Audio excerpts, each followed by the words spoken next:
दरम्यान काही वेळापूर्वीच मनोज जरांगे यांची तपासणी करण्यासाठी डॉक्टर दाखल झाले होते, मात्र जरांगेंनी तपासणी करण्यास नकार दिला। त्या डॉक्टरांना फटकारले। रक्तदाब तपासणी यंत्र तुटलेलं असल्यानं जरांगे संतापले। तपासणी करण्यासाठी आलेल्या डॉक्टरांना निलंबित करा अशी मागणी जरांगेंनी थेट आरोग्यमंत्री प्रकाश आंबेडकर यांच्याकडे केली।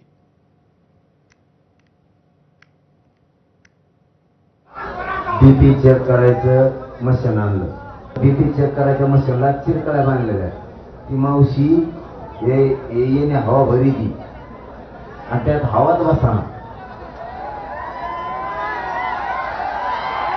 काय कामाचे रे तुम्ही? डॉक्टर मुंबईचे, आम्ही गोरगरीब महाराष्ट्रातून मुंबईत येतो दवाखान्यात। तुमची जर अशी सुविधा असेल तर तुमच्यामुळे मरतील लोक आमचे, उलट खेड्याचे लोक मरत नाहीत। त्यांच्याकडे चाचण्या नीट नाही, बीपी चेक करायचं व्यवस्थित नाही, शुगर चेक करायचं व्यवस्थित नाही। कसे लोक जगतात रे? नुसतं ते मोठेपणे मुंबईला दवाखान्यात चला, कशाला मुंबई